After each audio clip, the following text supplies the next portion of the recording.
Hello everyone, welcome to Everyday Essential series of Shantha Lakshmi IAS Academy, where we are going to discuss the essential topics from the Hindu and the Indian Express.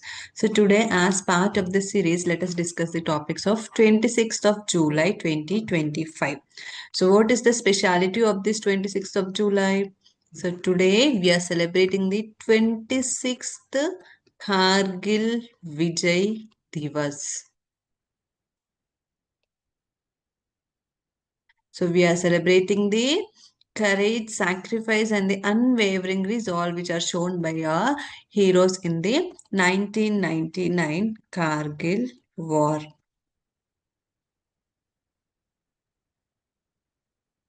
So let's take the spirit of Kargil War. And now coming to the topics of our discussion, that is, first we are going to discuss about the motion for the removal of the debt, and second about the outcome of the Prime Minister's visit to the Maldives, and third about the Priya Vihar temple, and fourth about the E3 nations, and finally about the Myanmar country mapping.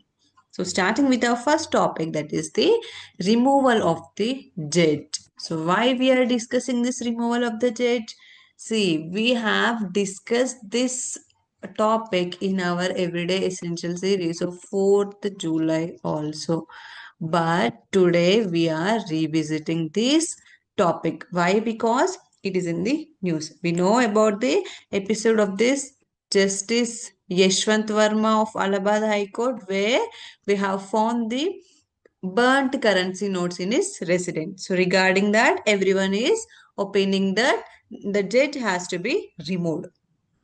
And with this, so regarding this removal of the jet, all parties have agreed that the removal of the Justice Verma has to be a joint call. So now there is no conflict or no issues with regard to in which house this motion has to be passed.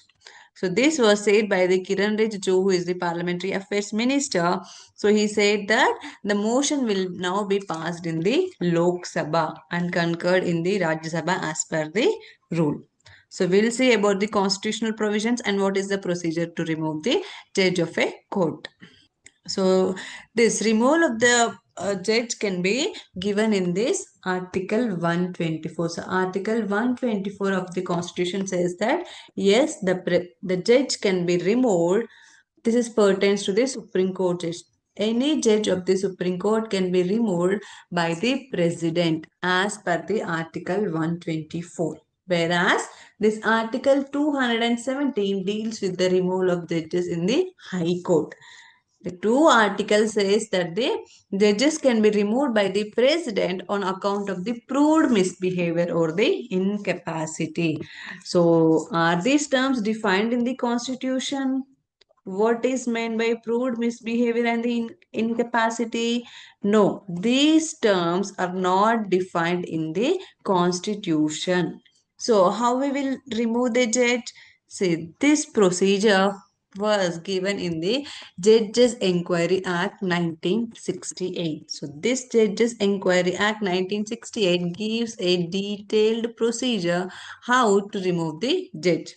So how the judge can be removed? See, to remove a judge, first of all, the motion has to be passed either in Lok Sabha or in Rajya Sabha. So now in this Justice Verma case, the motion is going to be passed in this Lok Sabha. So if the motion has to be passed in the Lok Sabha, it should get a support of 100 members. If the motion has the support of 100 members only, that it will pass in the Lok Sabha. And then if the motion has to be passed in this Rajya Sabha, then we need the 50 members support or 50 member signature to this motion. And who will decide the motion has to be passed or not? The decision to decide the motion has to be passed is rest with the chairman of the house, either the speaker of the Lok Sabha or the chairman of the Rajya Sabha. So now there is no vice president who is acting as the chairman of this Rajya Sabha. Now deputy chairman is presiding over this, not acting as the chairman, but deputy chairman is presiding over the house of this Rajya Sabha. And after deciding, yes, The presiding officer of either house will take the motion, and after passing of this motion, the presiding officer will constitute a three-member committee. Who will include in the three-member committee? The three-member committee will include a Chief Justice of India or else a Supreme Court judge as the first person. The second person is the a High Court judge. And the third person is the distinguished jurist. So these three-member committee will investigate and report that investigation report to the both the houses of the parliament.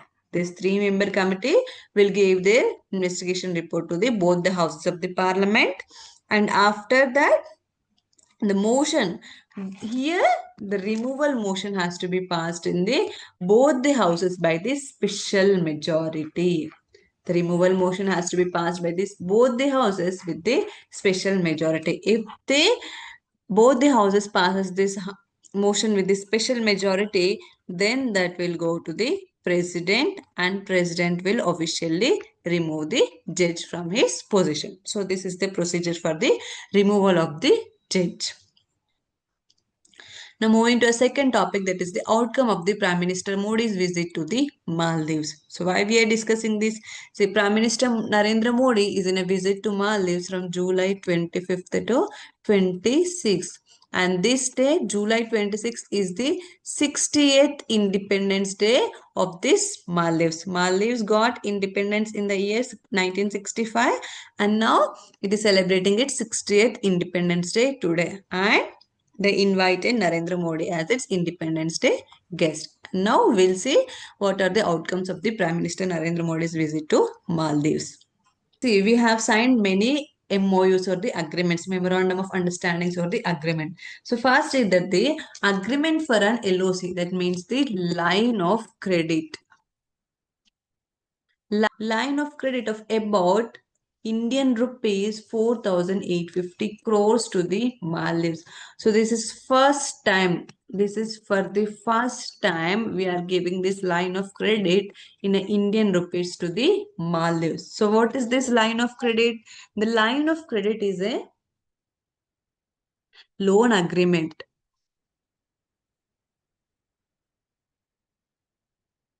The line of credit is a loan agreement between the giver and the receiver, where it will say that yes, you have the full discretion to repay whenever you give the time, and it will set a limit. So up to this limit, 4,850 crore Indian rupees, now Maldives can withdraw or take from our India at whenever the country needs. So this is the line of credit which is accepted for 4,850 crore Indian rupees. And with respect to this only, there is another agreement, that is the amendatory agreement on reducing the annual debt repayment obligations of Maldives on Government of India funded line of credits. So on this Government of India funded line of credits, there is this amendatory agreement on reducing the annual debt repayment. See, what it will say is that means for $800 million rupees. If Maldives takes this $800 million rupees of loan, it will have to pay every year $51 million. But with this amendatory agreement of reduction, there is this 40%, sharp 40% reduction in this repayment. Now, the Maldives has to pay only $29 million per year as a debt repayment option. So this is the second agreement. And next, they also agreed to launch the India-Maldives Free Trade Agreement reference. So there is going to be the free trade agreement between the India and Maldives also. Also, the signed and memorandum of understanding and cooperation in the field of fisheries and the aquaculture also. Also, there is an MOU between the Indian Institute of Tropical Meteorology, Ministry of Earth Sciences, and the Maldives Meteorological Services, Ministry of Tourism and the Environment. This is with respect to sharing of information of this meteorological information between both the countries. So, these are the MOUs. One more MOU is signed on cooperation in the field of sharing the successful digital solutions implemented at population scale for digital transformation between MeitY of India, Ministry of Electronics and Information Technology, and other the Ministry of Homeland Security and Technology of Maldives. So, we are also sharing our digital technology, successful digital technology platforms to Maldives also. Also, we signed the recognition of this Indian pharmacopoeia by the Maldives. Also, we signed a MOU with respect to the UPI, that is Network to Network Agreement between India, NPCI, National Payments Corporation of India, International Payment Limited, and Maldives Monetary Authority on UPI in Maldives. So, this NIPL is a subsidiary, wholly owned body of this NPCI, which is devoted for deployment of the rupee, that is the domestic card, and the UPI outside India. So this NIPL will only look into the promotion of this UPI and the rupee cards outside of India. And announcements that they also issued a joint issuance of this commemorative stamp on 60th anniversary of establishment of India Maldives diplomatic relations. So this 2025 is also celebrating the 60th anniversary of the India Maldives diplomatic relations. And there are more, that is the handing over of 3,300 social housing units in Hul Humali under India's Buyer Credit Facilities also handed over. And inaugurations of roads and the drainage system project in Addu city also developed yesterday. Inauguration of 6 high-impact community development projects also took place. And a handing over of 72 vehicles and other equipment, that is Indian vehicles, to Maldives. We also signed this, or we also handed over the Indian vehicles to Maldives, and also handed over two Bhishma Health Cube sets. So these Bhishma Health Cube sets are the Arogya Maitri,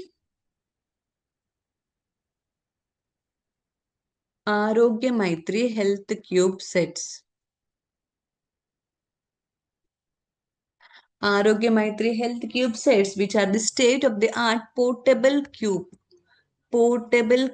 containing medical essentials, which is designed for the rapid deployment in case of emergencies or the disaster management. So we also handed over two sets of this to Maldives, and also we inaugurated the Ministry of the Defense building in Mali, that is the capital of the Maldives. So these are the list of outcomes of the Prime Minister Narendra Modi visit to the Maldives, which is a significant step. And moving to our third topic, that is the pre-Vihar temple. So why we are discussing this? So yesterday we discussed one temple, that is Prasad Third Muyen Tomb, right? So this is the temple in Thailand. And now we are discussing this pre-Vihar temple. Because why? Because the reason is same. The two nations, that is Cambodia and Thailand, are on a border disputes which is surrounded this temple also, which included this Priya Vihar temple on this disputed border. Two temples are included in this disputed areas. So yesterday we saw about this Prasadat Mohentom, and now we will look into the Priya Vihar temple. So it is situated in the Dhangrek Mountains, Pre-Vihar province of Cambodia. See, this is situated in the Cambodia country. Yesterday's temple was situated in the Thailand, and it is an ancient Hindu temple dedicated to Lord Shiva. It was built by the Khmer region during 11th and 12th century, that is during the times of Suryavarman I and the Suryavarman II. And initially, it was used as a mountain temple, symbolizing the sacred Mount Meru of the Hindu cosmology. It was used as a mountain temple. And due to its architectural splendor, in 2008, this Pre-Vihar temple was inscribed into the UNESCO World Heritage Site. So you can see the beautiful pictures of this pre-Vihar temple. So these are the pictures of the pre-Vihar temple of Cambodia. And now move to our fourth topic, that is the E3 nations. So why we are discussing these E3 nations and what are these E3 nations? See, Iran holds nuclear talks with the E3 countries over UN sanctions. The E3 nations had earlier warned that sanctions could return under a process known as the snapback mechanism, which allows one of the Western nations to reimpose UN sanctions if Tehran does not comply with its requirements. So, in our previous sessions, we have discussed about the International Atomic Energy Agency's investigation, right? It said that the Iran is violating its principle. It is building the nuclear enrichment program underground in violation of this IAES agreement. So regarding that, UN is going to have a sanction. So regarding that, Iran hold talks with this E3 nations. So we'll see what is this E3 nations. So E3 nations are an informal. Remember, these are the informal group of nations which are meant for foreign and the security related issues. And what are these E3 nations? See, UK, United Kingdom, France, and Germany are the E3 nations. These are also the founding members of the EU also. This grouping was established in the year 2003 and it can be regarded as an informal kind of multilateralism. So why this was established in the year 2003? See, the original purpose of this establishment was to have a nuclear negotiations with the Iran. Its purpose originally intended to have the nuclear negotiations with Iran. These three countries have maintained to reduce the nuclear enrichment or the uranium enrichment by this Iran. And later on, afterwards, these E3 nations have expanded their scope that they also worked on the conflicts with respect to Syria, Libya, Iraq, Egypt, and the Moldova and other nations also. So this is the E3, which includes UK, France, and Germany. This is an informal group and mainly intended for the nuclear negotiations with Iran only. Now moving to a final topic, that is the Myanmar. So why we are discussing this Myanmar? See, this is an episodic event. The US is having or imposing many trade or the tariff sanctions, right? Tariff sanctions. And see what happened. The Myanmar junta, the leader of the Myanmar junta has wrote a letter to the President Trump by glorifying his rule and the presidency. So after receiving this letter from the Myanmar junta, the United States had dropped sanctions on this many Myanmar junta industries or the companies. So this is the context, but let's see the geographical mapping of the Myanmar. So it is the country situated in the northwestern part of the Southeast Asia. It is bordered by, you can see India here,